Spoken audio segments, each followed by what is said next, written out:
On today's episode of Voices of Gender Equity, we're joined by Georgia Tree, who is a senior advisor to Madeleine King, Labour's Minister for Northern Australia and the Minister for Resources. So, Georgia, we know a little bit about, we know your name, we know what you do for work, but we'd love for myself and Henry and for our listeners to hear a wee bit more about Georgia as a person and your story. Great. So I am a senior advisor to the Minister for Resources in Northern Australia in the Albanese Labor government.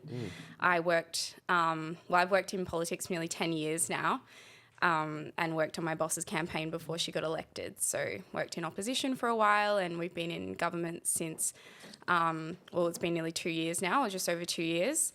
And I love that. I also have a background in creative writing. That was my undergrad. So I've written a book recently, which was most recently shortlisted for the Premier's Awards for the Emerging Writers, which I unfortunately didn't win, but it's an honour just to be shortlisted. So, yeah, I live in Mount Lawley, around the corner from here, with my cat and my partner, and I'm passionate about equality and fairness, and especially women's place in the workforce and ensuring equity in those spaces. And what an amazing opportunity you have, working in the federal government and working for the minister to kind of influence that. So really keen to, Henry and I are keen to get stuck into some questions and learn a little bit more about your story and your perspective on this. So. I just love your story, by the way, like just who you are and where you've come from. Could you share an experience or a moment in time where to like advancing gender equity within your career? Yeah, so I suppose the watershed moment, as it were, was the sit-in that we did in Parliament around women's issues. So famously, Brittany Higgins' story about allegedly being raped in Parliament, which we know now, coming out of the civil case, the judge has found on the balance of probabilities did occur. That happened, and I was working in Parliament at the time, and just the response was pathetic, really, by people in power, that I just thought something this traumatic to happen at work, which essentially is a workplace incident and a safety issue.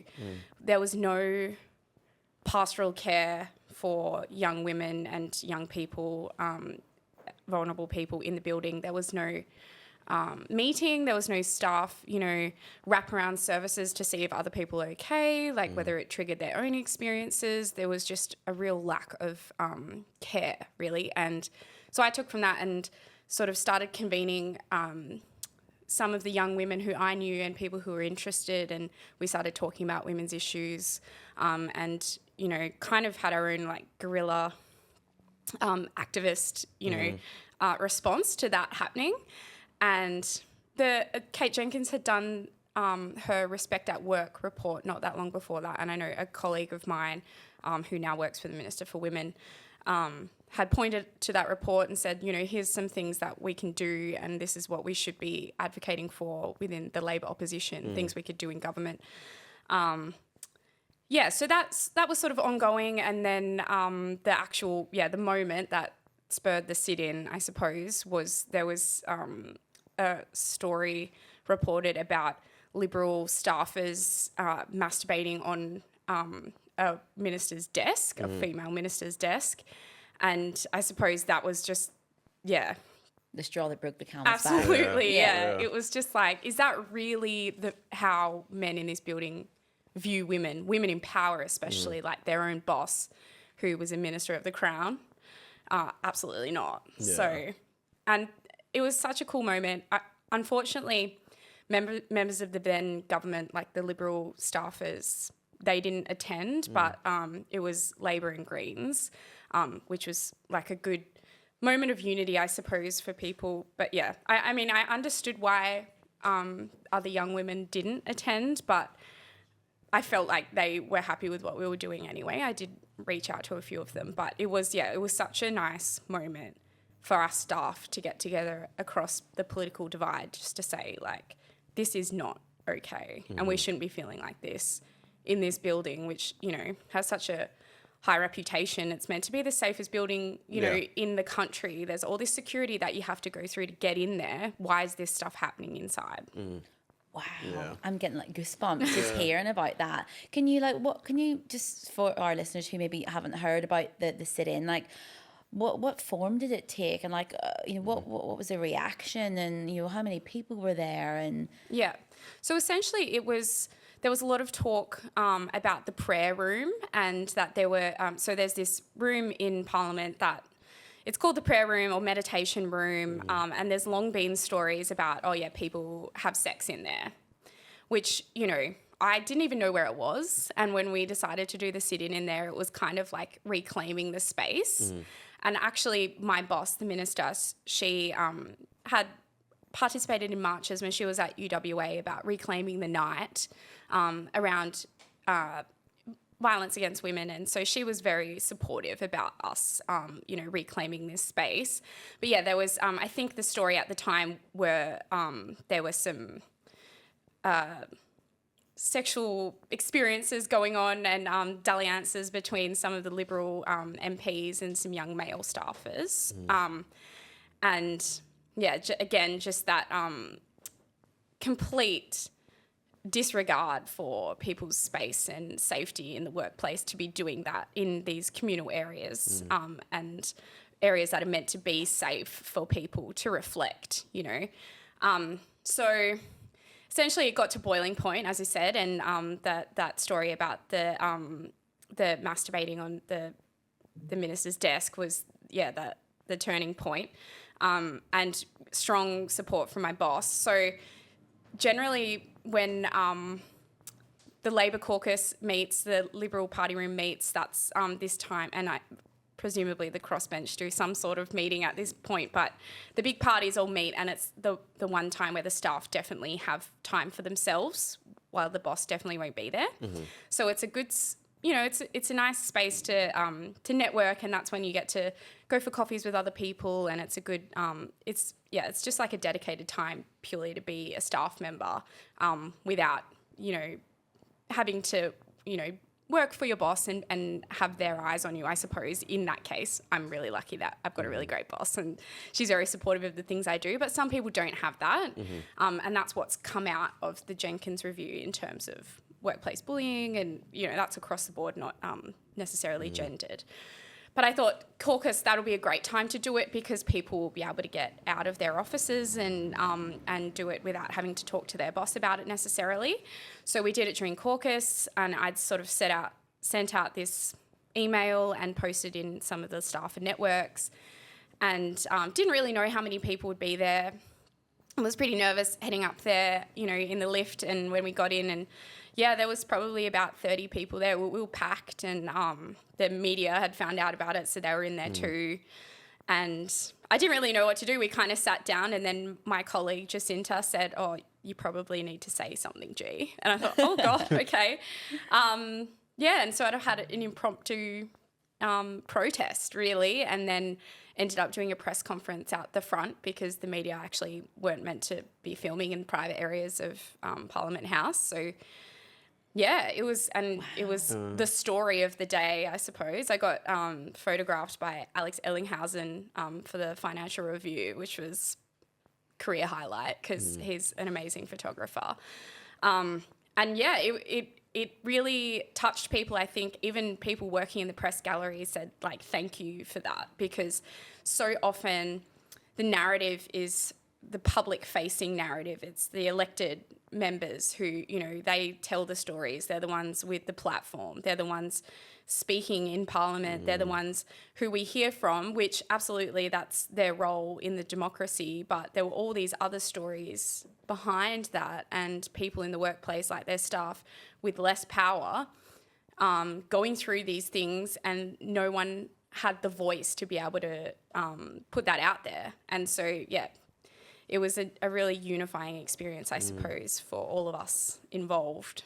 That's Yeah, incredible. it's really, and the question that I want to ask you next is how did you feel leading up to that, like going into it and starting it? Like, how did you feel, especially at the age that you were at? How did you feel when you were doing that? Yeah, well, I was really angry, Yeah. and that's really what, the boiling point was, because I thought, why are we doing this? Why are we rocking up to work every day? Like, so a few of us had joked, we should just go to the pub today. Why are we even here? Because where is the leadership here just to actually call out this ridiculous behavior? Like the fact that there was just silence, it was, there's such a complicity in silence. And I think so many of the injustices over the years that haven't been called out, it just allows that behavior to continue. And the fact that we shone a light on it, like, I just thought that was really important, just to give people a voice. So I suppose, I was angry leading up to that, and then of course nervous for doing something that I knew, there definitely were people who wouldn't have wanted me to do it that way, and there's absolutely in politics a right way and a wrong way of doing things, and sometimes the difficult questions need to be had internally and behind closed doors, and that can be difficult in and of itself because everyone wants to be seen to be on the right side of the history, and but a lot of the decisions get made quietly, and but sometimes you need to break through that as well, especially if you feel like you don't have power and you're not let into the room. Well, that's why protest is such an important part of democracy. And I love that, you were so deliberate about like the timing of it and the forum of it, and the fact that you kind of put it out to everyone, all the different parties, regardless of your differences. And I love that you specifically are using your position in that you're not kind of bound by maybe, some of the more maybe rules or that, the ministers are, but so you kind of have a bit, you use your freedom to channeled your freedom to this like unreal cause. And it's just, like you said, it's just shining a light on it in itself, like the impact you would have had to, people who had experienced things. I'm sure you got plenty of messages of support, and not a lot of people don't feel comfortable in coming forward, but you were there, like you were there for them. And that's just like so powerful. Like, that it's not a party issue. No. It's not. It's a societal issue. Absolutely. And safety issue is it's an encompassing issue. So it's like, no, this is not just one party doing something. This is across the board. That's right. Yeah. And that, I suppose, some of the rhetoric leading up to that, it had felt like it was a party issue, because a lot of the issues that were in the spotlight were from the coalition government. And I didn't think that was right either. And I don't think that women's issues should ever be weaponized in a political, for someone's particular agenda. And I didn't think that was fair either. That women can be used as cannon fodder for somebody else's agenda by women and men. It's, that rubbed me up the wrong way as well. But it was, it's been amazing, the impact from that. So one of the things that happened after that was Scott Morrison actually called a team meeting for his staff, and that was the first time that coalition staff, had their own pastoral care from their leadership about the issue, which was a change. And then from that, the Jenkins review sort of, I'm not saying that was because of me, but it was part of that. I think the sit-in absolutely was part of the build-up to that point to actually have change and shine a light on the issue. And also even following that, and I know we've talked about this before, Ash, the review into resources workplaces and the fly-in, fly-out parliamentary inquiry into sexual harassment and assault. Rio Tinto, so when they found out essentially how rife the assault was on their sites, and got a few, they started looking at the data and how devastating it was. They did a stop work meeting and actually treated it like the disastrous health and safety issue that it was. And I just thought, that's great. Like that's the kind of response that there should be, that, wow, this is not okay. Not just business as usual and treating it like it's not an issue, and it is, and it deserves attention. No, you're exactly right. And they actually now do that every year, which I love. So Yeah. they've continued to do that. So they shut down the whole operation. And it's a bit like the sit-in on steroids. It's a bit like, right, we're actually going to stop everything. Stop making money, stop making GDP, and give this an hour, give everyone space to discuss this topic. And that is so, so powerful. And you can imagine like what comes from that, like conversations that prompts, which otherwise wouldn't happen. Yeah, absolutely. And it's the signal of, you know, like the signal of you doing this sit-in and what that meant, the signal of the stop for respect that Rio do. It has a ripple effect, which is also really exciting. So just fascinating, and I feel like we could just have a whole podcast to talk more Like, about I have this. so many but questions around that. Like, so much more I want to ask you. So I want to kind of like take it a bit more broadly, you know, so and ask, you know, how would you define gender equity, and why do you think it's important in today's society? I think, gender equity more broadly, to me, is an equality of opportunity. So it's not treating everyone the same. It's seeing that different people have an inherent privilege, be it in the workplace or society more broadly. And how can we assist them to all be on an equal footing? And so at least politically in the Labor Party, we have quotas, for example, for women, and that has meant that our government is the first majority women government ever in Australia. So without those quotas, so some people will say, well, that's not treating people equally if, you know, women get a leg up in such a way. But the proof is that it works. But in order to do that, you do need to treat women differently, because it's like, here is an issue, they're not here in the workplace. How do we bring them up to this level? And, you know, the same is for participation of First Nations people in the workplace. And it's something that other countries have done really well in terms of getting women on boards and things like that. There needs to be a conscious effort to bring women into a space that they otherwise, you know, for hundreds of years haven't occupied. So those are the things that I think for me, in terms of gender equity and ensuring that women feel equal in the workplace, that there's structures around it and leadership to be able to get them into those spaces. And I think you've just nailed like the, you know, why I asked you to define gender equity and not equality, right? And you've just coined the difference in that it's considering the different starting points. Yeah. And the fact that you have to be inequitable to address inequity, you know? So, Yeah, that's right. Yeah. So I love that. yeah, and just off of that, were there any role models or anyone in your life that shaped your understanding around gender equity? Like, who were they and how did they help you? Well, my boss is one for sure as a mentor to see. So she's the first woman resources minister, and that's, I suppose, like a microcosm to the broader resources industry, which, to be fair, there's a lot of CEOs these days who are women and heads of organisations in the resources industry, which is amazing, which definitely wasn't the case not that long ago.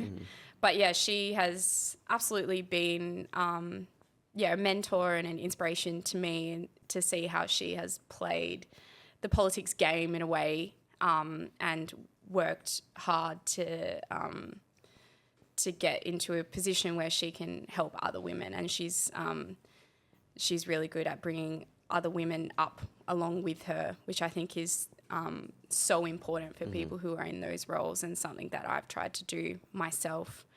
But yeah, so she's absolutely an inspiration.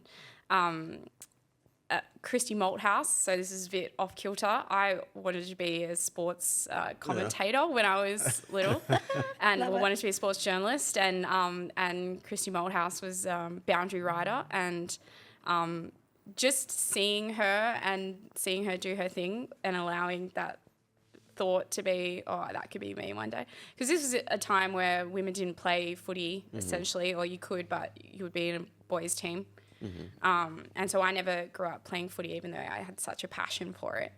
But seeing that women could be journalists, like, that was an inspiration to me. And part of the reason that I ended up getting into writing and wanting to be a writer as well. So It's the old thing, you can't be what you can't see. exactly, yeah. You know, and like I said, having Madeleine in that position, having Yeah. that sports journal, you know, it's so important. Just the significance of representation. Yeah. And how that influences the next generation coming through. Like, it's very important.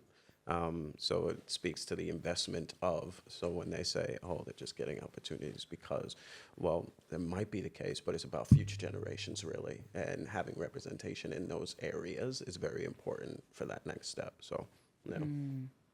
So, look, I'm sure it's not been all smooth sailing for you, Georgia, on your journey, you know, and your advocacy for gender equity. So I'm keen to know, you know, is there a time when you faced adversity to what you were doing, and if so, how did you overcome it?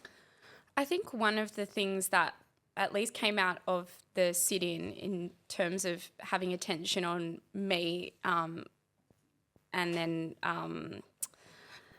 my name being attached to, you know, the broader issue of unfairness for women and safety of women in the workplace, in Parliament, was then women were coming to me with their stories of what had happened to them, be it in the workplace at Parliament or, you know, broadly in politics. And that was pretty confronting for me as well to have to deal with that. And obviously well, maybe it's not obvious, I loved being able to advocate for these women, and I still do, and I still encourage women to come to me if they feel like I'm a safe person for them to talk to about such things. But it can be a bit of a burden, I suppose, when you don't have the architecture around to be able to lean on other people. You know, psychologists have a supervisor that then they talk to because they deal with a lot of trauma all the time, whereas I didn't have, you know, someone else who I could lean on in that way. But yeah, there's more in terms of HR and support services at Parliament now. Again, out of the Jenkins review, there's been changes there. So there definitely there are outlets for me now to actually talk to people about that. But that was something I found quite hard and an unexpected consequence of what I'd done. Wow. Thank you. Thanks for sharing that. Yeah, that's really important. Can you share a moment? I mean, in your opinion, what is the most rewarding aspect of your work promoting gender equity? I think just the really day-to-day helping women in the workplace and encouraging and mentoring young women is probably the most rewarding for me. Even recently, so I've got a colleague and someone had left our office, so I had to step into his role until the next person came along. So I was doing, 2 jobs at once, and a colleague of mine, our chief of staff, said, "Oh, can she shadow you and work with you?" And it was so fun and such an amazing experience for me to be able to take her along to all these meetings and teach her what I knew, and just get chatting to her, because, you know, you get lost in your day-to-day sometimes and you don't really get to know the people who you work with. And I knew a bit about her, but I got to talk about, like, where does she want to go in her career and how can I help her? And, oh, this is what I did when I was studying my master's and working at the same time. Like, how about we have a chat about, you know, how we can access study leave and things like that. And it's just like that actual genuine, like, helping and mentoring on such a small level that I think is the most rewarding for me. Yeah, like that giving back aspect. Yeah. It's like, I've been through it. I don't want others to have the kind of hard time that I did. Yeah. Like, as, you know, people that we are progressing in our careers, we don't want that next generation to have to go through what we did. Where our job is to make lives easier. It's supposed to make things easier. So I think that's always important to do. Yeah. Georgia, I'd love to know, like, I just think politics and government is just fascinating. But so I'd love to know, like, what's it like, especially from a, you know, a gender equity perspective, you know, working, you know, in Parliament and working for the government, like, day to day. So you mentioned that obviously the Australian, the Labour government implemented quotas, for example, and that's work. But like day to day, like, what's it like from your perspective, and also from the men in the party? Like, how does it all work, and how's it going?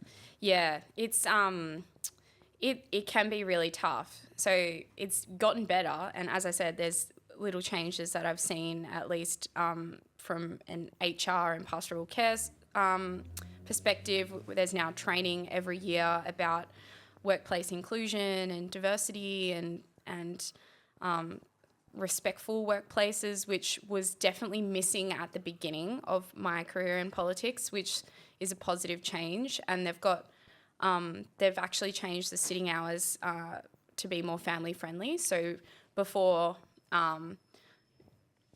essentially you have to be in the parliament if there's going to be a vote, a division. And previously that could be up to 8 p.m. And, you know, we get there at 7:30 a.m. So it's a long day. Whereas now they've changed it that there can't be divisions after 6:30, at least in the House of Representatives. So, like, that's only happened in this parliament.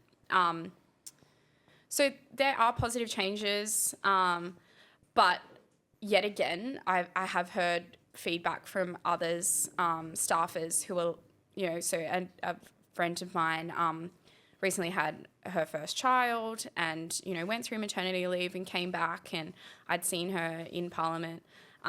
So a big aspect of this, similar to fly in, fly out in resources, is it's essentially a FIFO job. You have to fly to Canberra for sitting weeks and then fly back, and that's at minimum. If you work for a minister like me, quite often you may need to travel with her. You know, we've been to Washington, D.C. We've been, you know, she goes to Darwin. She's got the Northern Australia portfolio, so she'll be all up the top end, travelling outside of those sitting weeks. So that can be shared among staff members, but there's a barrier there if you are the primary caregiver of children or family members, which we know women quite often are, their parents, etc.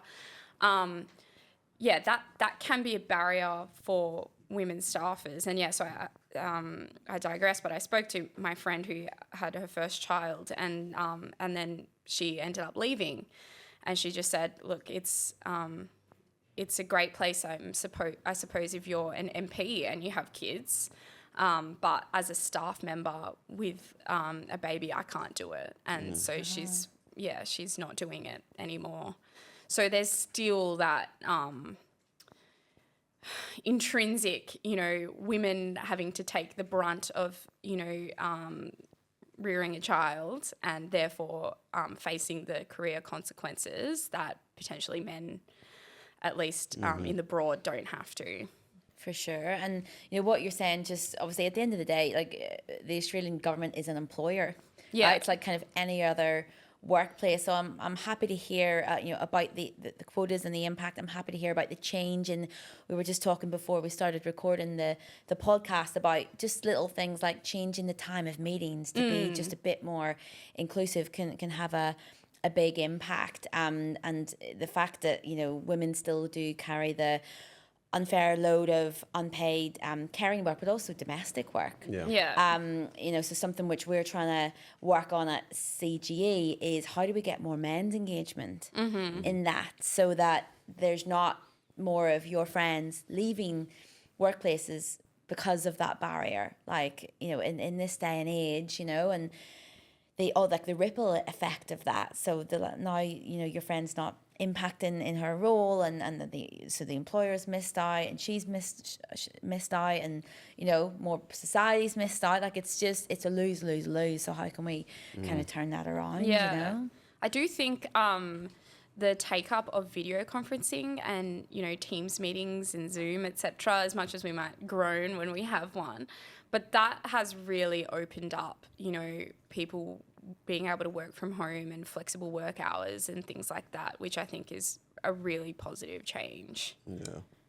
And those conversations sometimes are tough to have, you know, and when society has always been a certain way, I feel like right now it's like we're in a transitional period where before it was, you know, we're not really taking care of people, whether it be societal or the organizations, and now there's a conscious effort to take care of people and be invested in people. And because of that transition period now, it's like, I don't know how to do that. Yeah. You know, so it's the learning stages now. So like my question is, what advice do you have for individuals who may feel overwhelmed or uncertain about, you know, having those conversations about, you know, advancing gender equity?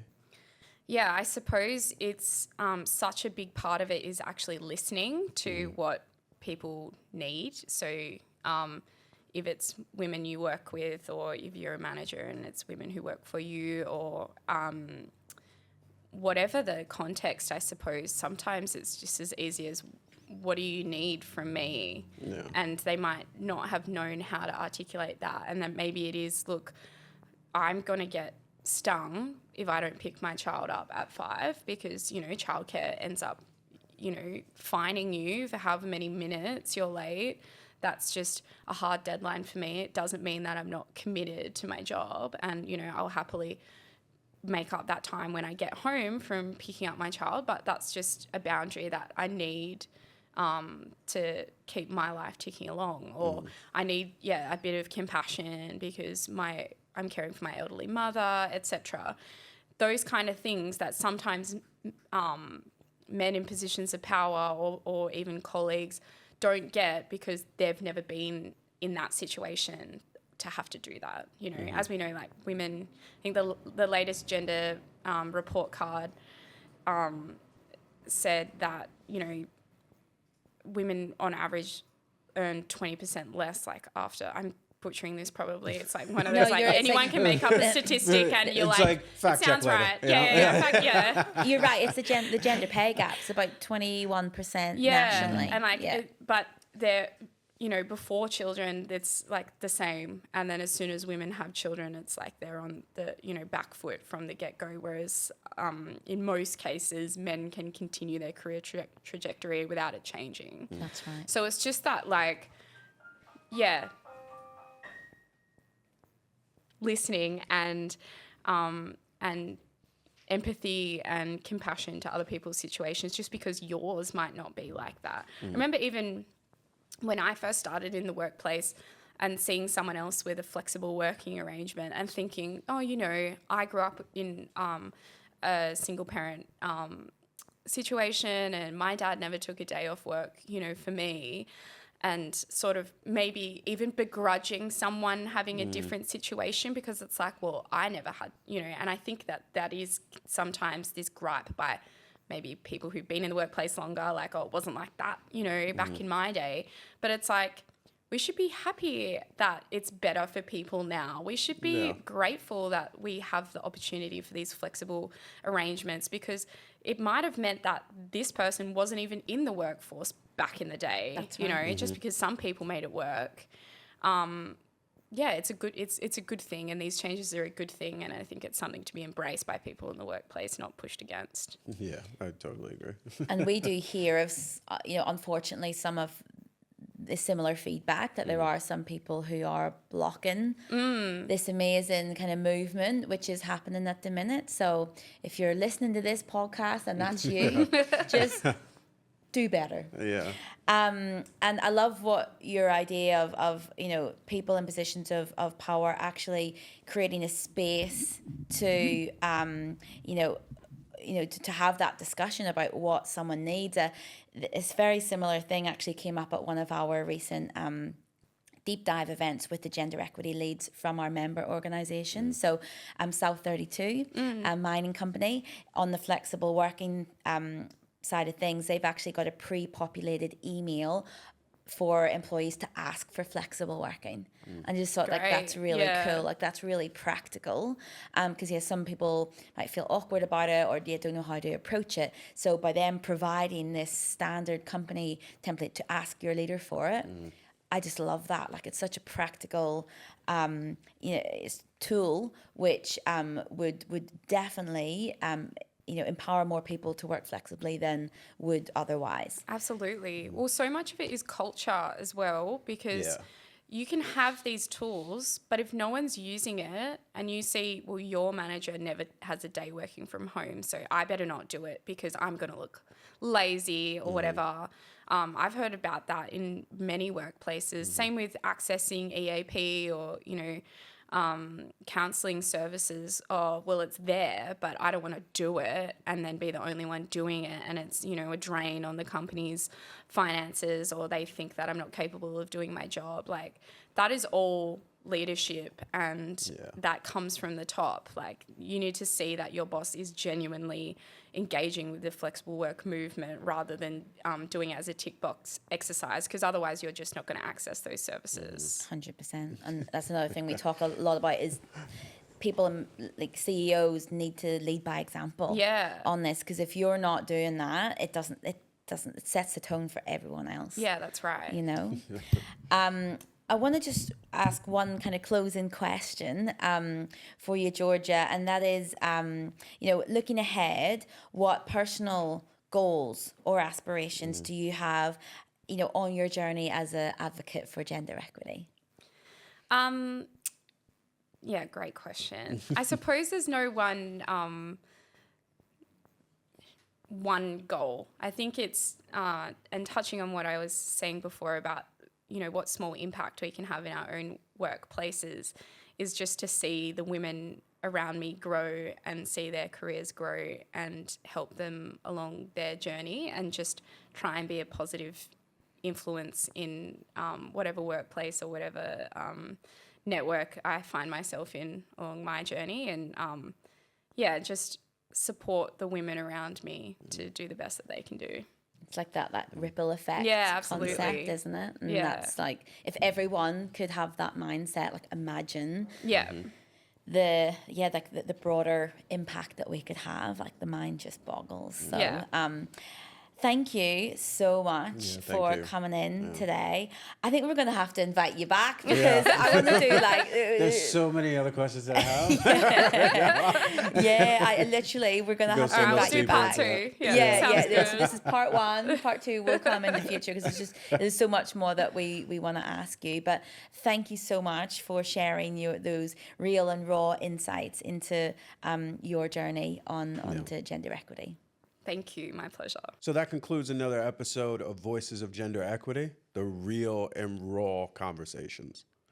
We hope this episode has sparked passion, revealed new insights, and inspired you to take action on the journey to gender equity. So until next time, keep championing gender equity, keep going, and keep having those conversations. This is Ashley McGrath and Henry Cooper, signing off from another episode of Voices of Gender Equity, real and raw stories of impact.